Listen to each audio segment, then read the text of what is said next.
Good morning बच्चों, कैसे हैं आप सब।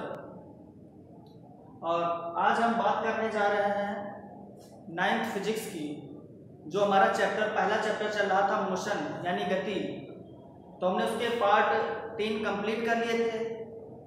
और तीसरे पार्ट में हमने आपसे चर्चा की थी कि जो हमारे गति के समीकरण हैं, ठीक है, जो गति के समीकरण उसके हमने पहले पार्ट के बारे में आप लोगों को बता दिया था, ठीक है। तो हमने पहले समीकरण के बारे में आपको बताया था जो कि v = u + at आया था, ठीक है। और हमने एक ऐसा ही डायग्राम भी बनवाया था वहाँ पर, ठीक है। तो आपको डायग्राम बनाने की ज़रूरत नहीं है फिलहाल, ठीक है बेटा। तो डायग्राम बनाने की ज़रूरत नहीं है, हमने डायग्राम पहले से जो बना था उसको हमने बना लिया, यहाँ पर आपका वही काम करेगा, ठीक है। तो हम बात करेंगे मोशन यानी इसके पार्ट 4 की। पार्ट 4 में हम आएगा हमारा द्वितीय समीकरण, ठीक है। यानी जो गति का हमारा मोशन का जो हमारा समीकरण है वो दूसरा समीकरण यहाँ पर आएगा। पहले समीकरण में हमने आपको बताया था, विधिवत हमने चर्चा की थी वहाँ पर, और आज हम दूसरे समीकरण के बारे में भी आप लोगों को बताएंगे।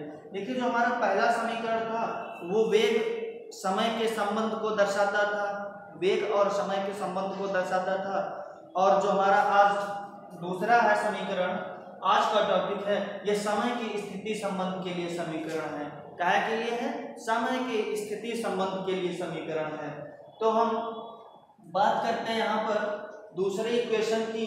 यहाँ पर हम देखेंगे कि एक ग्राफ के जरिए, ठीक है, एक ग्राफ के जरिए हमने इसको बनाने की कोशिश की। ये हमने एक्स अक्ष मान लिया था, ठीक है, और ये हमने वाई एक्सिस, ठीक है। तो ये कुछ हमारे दो अक्ष हैं। यहाँ से हमने किसी वस्तु को, जब कोई वस्तु यहाँ से यहाँ तक जाती है, यानी वो t सेकेंड में s दूरी क्या करती है? विस्थापित हो जाती है, ठीक है। देखिए यहाँ से OA और ये क्या है? OA और OC, ठीक है, और AB, ठीक है। ये एक आयताकार रेक्टेंगल है हमारा, ठीक है, जहाँ पर OABC एक समलंब त्रिभुज है, ठीक है, जहाँ OABC एक समलंब है। तो अब हम बात करेंगे यहाँ पर कि द्वितीय समीकरण में क्या होता है। जैसे माना एक यानी माना वस्तु एक समान त्वरण से लिखते हैं, माना वस्तु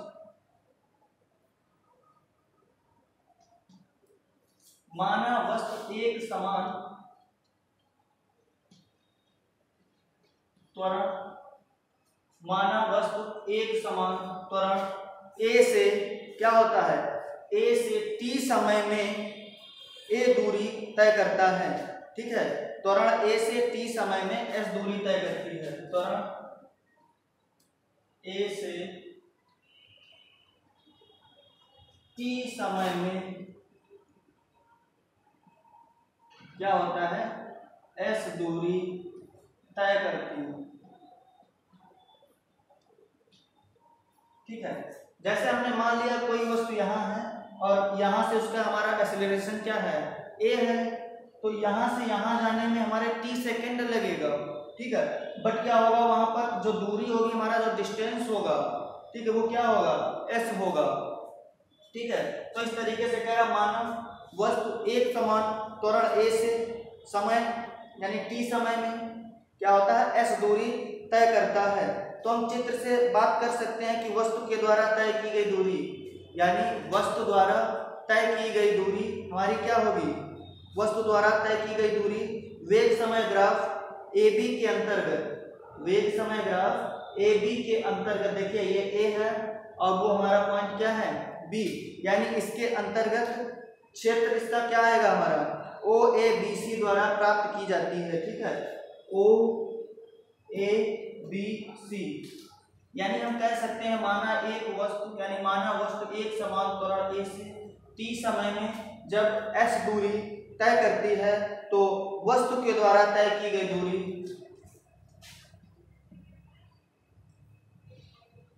तो वस्तु द्वारा तय की गई दूरी, तो बेटा वस्तु द्वारा तय की गई दूरी वेग समय ग्राफ क्या होता है, वेग समय ग्राफ AB के अंतर्गत, वेग समय ग्राफ AB के अंतर्गत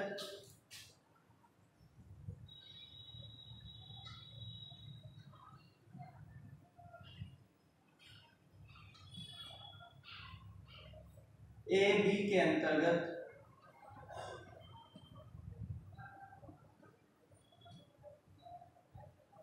AB के अंतर्गत कहां से प्राप्त की जाती है, OABC, ठीक है, के अंतर्गत क्षेत्र क्या होगा, OA अंतर्गत क्षेत्र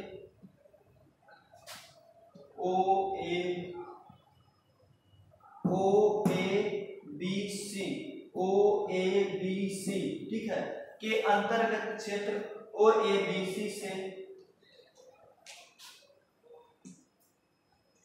प्राप्त की जाती है, ठीक है। तो हमारा यहाँ पर देखिए OABC, यानी OABC क्या है, OABC एक क्या है, समलंब है। तो यहाँ पर वस्तु के द्वारा तय की गई दूरी, यानी वस्तु के द्वारा तय की गई दूरी, वस्तु द्वारा तय की गई दूरी। तो यहां पर क्या होगा, यानी जो वस्तु होगा, वस्तु द्वारा हमारा तय की गई दूरी क्या होगी, यानी S बराबर, वस्तु द्वारा तय की गई दूरी S बराबर OABC का क्षेत्रफल, यानी OABC का, यानी OABC हमारा जितना एरिया ये दिख रहा है इसका क्या होगा, एरिया यानी इसका क्षेत्रफल। तो S बराबर OABC का क्षेत्रफल, ठीक है, जो कि क्या है, एक समलंब है, लिख सकते हैं यहाँ पर, जो समलंब है, ठीक है। तो इस तरीके से यानी OABC। अब इसमें देखिए एक हमारा रेक्टेंगल है यहाँ पर, आयत OABC, ठीक है, एक आयत है और यहाँ से हमको 90 डिग्री मिल रहा है। चूंकि जब 90 डिग्री है तो यहाँ से हमारा एक दूसरा फार्मूला लग, इसका अलग हम एरिया निकाल दें और इसका अलग एरिया निकाल दें, ठीक है। तो अलग एरिया निकालने के लिए जैसे हम, यानी हमारा लिखा है OABC का क्षेत्रफल, तो यहाँ से देखिए OA, ठीक है, OA और BC का क्षेत्रफल, जब इसका क्षेत्रफल देखिए, हम इसका क्षेत्रफल अलग निकाल दें, यानी ये आयत है बेटा, देखिए ये एक आयत है और आयत का क्षेत्रफल क्या होता है, लंबाई गुणा चौड़ाई, ठीक है, यानी OA गुणा AB कर सकते हैं इसको हम, OA गुणा AD भी कर सकते हैं, OA गुणा OC भी कर सकते हैं हम, ठीक है। समझ में आ रहा है ये बात कि नहीं समझ में आ रहा है, यानी OA गुणे OC कर सकते हैं इसको, OA गुणे OC, यानी आयत है और आयत का क्षेत्रफल हमारा क्या होता है, लंबाई गुणे चौड़ाई। तो हम इसका एरिया निकाल दें, फिर इसका एरिया निकाल दें, इन दोनों को हम ऐड कर दें, हमारा इसी का तो क्षेत्रफल निकल के आएगा। बोलिए भाई, आ रहा कि नहीं आ रहा? तो हम इसका एरिया पहले निकाल लें। देखिए आयत का क्षेत्रफल क्या होगा, लंबाई गुणे चौड़ाई, ठीक है, यानी लेंथ इनटू ब्रीथ यहाँ से। तो हम OA गुणे, ठीक है, हम इसकी बात कर रहे हैं, इसकी आयत की बात कर रहे हैं, ठीक है। तो यहाँ से अगर आपको लिखना चाहते हैं तो आप यहाँ से लिख सकते हैं कि आयत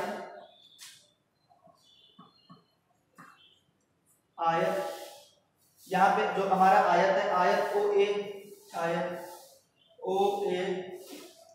OA, ठीक है, BC का क्षेत्रफल और प्लस, देखिए इसका क्षेत्रफल और प्लस त्रिभुज ABD का क्षेत्रफल, त्रिभुज ABD का क्षेत्रफल,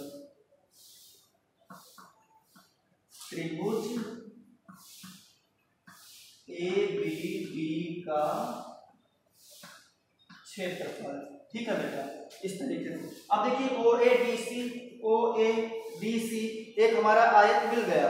तो जब आयत मिल गया तो यहां से हमको आयत का क्षेत्रफल पता चल जाएगा ना। OABC एक आयत है, आयत का क्षेत्रफल लंबाई गुणा चौड़ाई, तो लंबाई हमारा क्या हो जाएगा, एक तो हमारा OA हो जाएगा और दूसरा हम यहाँ से OA और OC, OA और OC, ठीक है, OA और OC।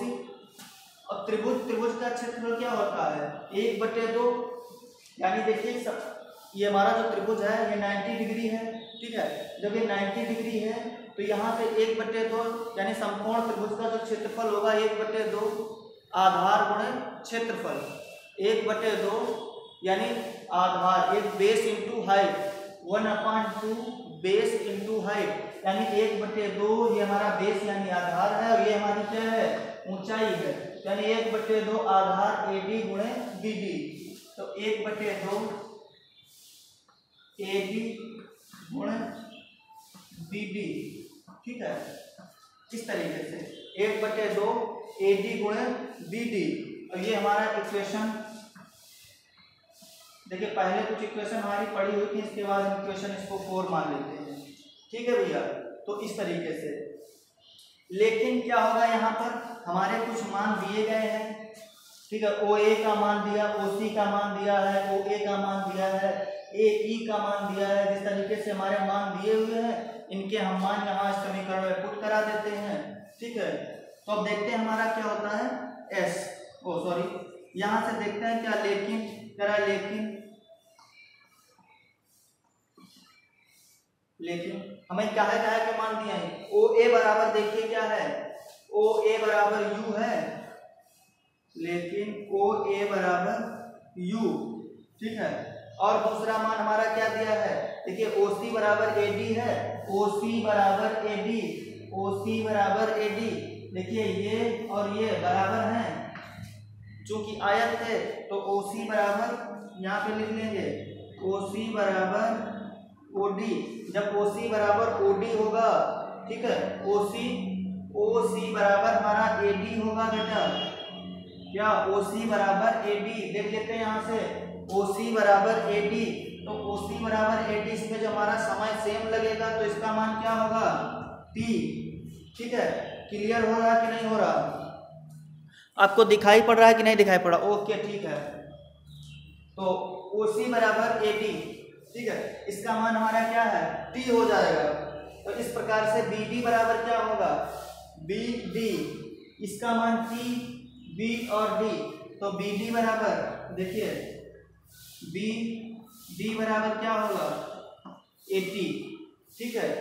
BD बराबर क्या हो जाएगा हमारा 80, क्योंकि त्वरण हमारा A है, ठीक है, त्वरण हमारा A है और T समय वहां पर भी हमारा लगता है, ठीक है। तो इस तरीके से अब इसके मान हम क्या करेंगे, समीकरण या मान समीकरण 4 में रख देंगे,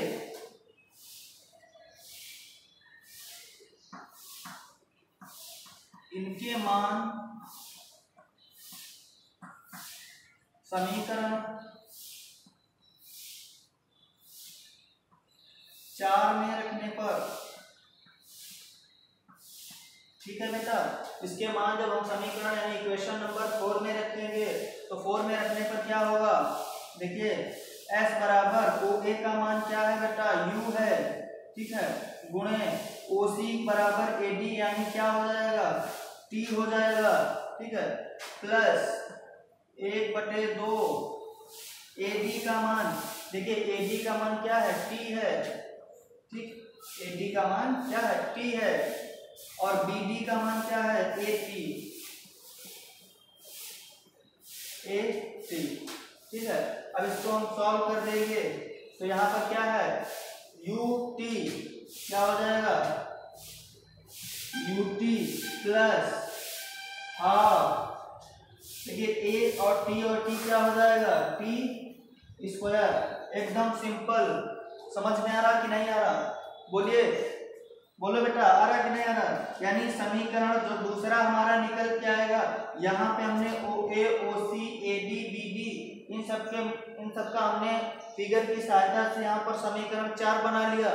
देखिए जब बेटा यहाँ पर 4 बन जाएगा तो यहाँ से हमने कहा कि OA बराबर हमारा U है और OC बराबर AD के है, OC बराबर AD क्या है, क्योंकि एक रेक्टेंगल है, आयत है, ठीक है। और BD क्या है, A इंटू T है। जब BD हमारा A इंटू T है तो इसके जो मान होंगे वो इक्वेशन नंबर 4 में रखने पर, हम इक्वेशन नंबर 4 में रखेंगे तो S equal to U, OA बराबर U, OC का मान T और प्लस 1/2 AD का मान T, ठीक है, और इंटू A और T, A इंटू T। तो हमारा फाइनल क्या निकल के आएगा, S बराबर UT plus half AT square. S बराबर UT plus half AT square. तो इस तरीके से हमारा जो ये क्या है, गति का समीकरण, यानी ये गति का दूसरा समीकरण है, ठीक है, ये गति का दूसरा समीकरण है। यह गति का दूसरा समीकरण है, यह गति का दूसरा समीकरण है, ठीक है। तो एक बार और हम इसको रिपीट कर लेते हैं, यानी हमारा जो दूसरा समीकरण है, आपसे अगर कोई 1 नंबर का क्वेश्चन पूछता है कि जो हमारा गति का दूसरा समीकरण है वो किससे संबंधित है, तो सीधा जवाब देंगे समय स्थिति से संबंधित, यानी समय वेग और समय के संबंध को दर्शाता है। यानी दूसरा समीकरण वेग और दूसरा जो समीकरण है वो समय की स्थिति के लिए दर्शाता है, ठीक है। और यहाँ से माना एक समान त्वरण A से T समय में S दूरी तय करती है तो वस्तु द्वारा तय की गई दूरी वेग समय ग्राफ AB के अंतर्गत क्षेत्रफल OABC से प्राप्त की जाती है, ठीक है। तो वस्तु द्वारा तय की गई दूरी S बराबर OABC का क्षेत्रफल जो क्या है, समलंब है, ठीक है। तो यहाँ से एक हमारा आयत निकल आएगा, आयत का क्षेत्रफल प्लस त्रिभुज ABD का क्षेत्रफल, हमने मान रख दिए बेटा, ठीक है। जब यहाँ पर मान रख दिए जाएंगे तो इसके सारी वैल्यू यहाँ पर पुट हो जाएंगी। जब सारी वैल्यू पुट करा देंगे तो आपका फाइनल रिजल्ट निकल के आ जाएगा, जो कि हमारा गति का दूसरा समीकरण है। इस तरीके से हम समीकरण 2 को प्राप्त कर सकते हैं। देखिए, इसके बाद अब हम बात करने वाले हैं तीसरे समीकरण की, ठीक है। इसके बाद हमने पहला समीकरण पढ़ लिया, दूसरा समीकरण देख लिया कैसे होता, और मैं यहीं पर तीसरे समीकरण के बारे में भी आपसे बताने जा रहा हूं, ठीक है। तो तीसरा समीकरण है वो हमारा वेग स्थिति संबंध के लिए समीकरण है, ठीक है बेटा। क्या है, वेग स्थिति संबंध के लिए। जैसे हमने दूसरी समीकरण को लिया था उसी तरीके से हम तीसरे समीकरण की बात करेंगे कि माना वस्तु एक समान त्वरण A से T समय में S को ग्राफ के नीचे समलंब चतुर्भुज यानी OABC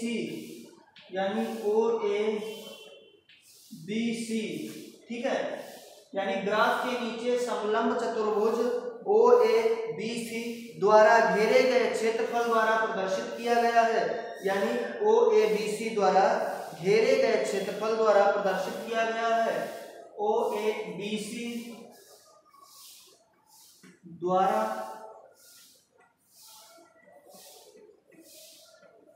घेरे गए क्षेत्रफल से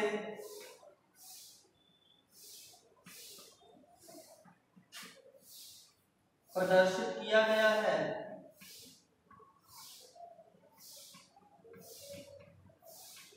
ठीक है, यानी माना वस्तु एक समान त्वरण A से T समय यानी T समय में S को ग्राफ के नीचे S समलंब चतुर्भुज OABC द्वारा घेरे गए क्षेत्रफल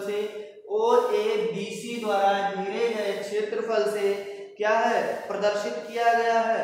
यानी अर्थात हम कह सकते हैं कि जो हमारा S है, यानी जो हमारा S है S, ठीक है, इसको हम समलंब OABC का क्षेत्रफल समलंब यानी OABC यानी इसको हम इस तरीके से भी लिख सकते हैं S इक्वल टू समलंब OABC का क्षेत्रफल, ठीक है बेटा, यानी S को हम क्या कह सकते हैं, यानी इसके द्वारा जो चली गई दूरी है वो समलंब OABC का क्षेत्रफल होगा। ठीक है, जब OABC का क्षेत्रफल होगा तो यहाँ से हम इसकी बात करेंगे तो क्षेत्रफल यानी समकोण त्रिभुज का क्षेत्रफल 1/2, ठीक है, क्या होता है, आधार गुणे ऊंचाई। अब देखिए इसमें दो आधार हैं, एक AB है और दूसरा क्या है, OC है। ठीक है, तो इस तरीके से जब दो आधार हैं यानी OABC की बात कर रहे हैं तो यहाँ पर क्या होगा, OA गुणे OC यानी OA गुणे OA गुणे BC। ठीक है, OA और BC का क्षेत्रफल यानी इसकी हम बात कर रहे हैं और गुणे में क्या होगा हमारा, OA गुणे BC और हमारा आधार क्या हो जाएगा, ये OC। ठीक है, इस तरीके से इसको हम समीकरण नंबर 5 डाल देते हैं, यानी 1/2 OABC यानी OA गुणे BC, OA गुणे BC। ठीक है, ये हमारा क्या हुआ, आधार, ये हमारा ऊंचाई हुआ। ठीक है, OA, ठीक है, और क्या BC, OA और BC ये क्या है, हमारी हाइट ही तो है दोनों की। ठीक है, OA और BC यानी देखिए ये और ये जब बराबर होगा इसलिए इसको हमने इसमें ऐड कर लिया और आधार क्या है हमारा, OC है। ठीक है, अब यहाँ से हम क्या करेंगे, इनके कुछ मान रख देंगे, मान हमारे क्या है, लेकिन यहाँ से देखेंगे लेकिन जो हमारी वैल्यू दी है यानी OA को हमने क्या कहा है, OA हमारा बेटा क्या है, देखिए O और A क्या है, U है। ठीक है, और BC अभी हमने आपको बताया था, बोलो BC का मान V, वो देखो रखा है, BC का मान V। देखिए B और C यानी हमारा ये क्या है, V है। अब बात आती है OC की। ठीक है, किसकी बात आती है, OC हमारा कितना है, T। ठीक है, तो यहां से हम इसके मान रख देंगे। ठीक है, यहां से क्या होगा, यह मान हम समीकरण 5 में रख देंगे।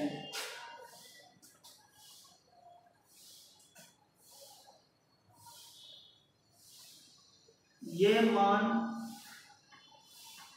समीकरण 5 में रखने पर देखिए बेटा, जब 5 में रखेंगे तो यस बराबर क्या होगा, 1/2 OA का मान U गुणे BC का मान V और जो हमारा OC है, OC की वैल्यू क्या होगी, T। ठीक है, तो हमारा इस तरीके से कुछ प्रारूप इसका बनेगा, यानी S बराबर क्या होगा, यहां से लिख लेंगे हम U V। ठीक है, यहां से इसको हम लिख लेंगे, क्या होगा, U V अपॉन, ठीक है, U,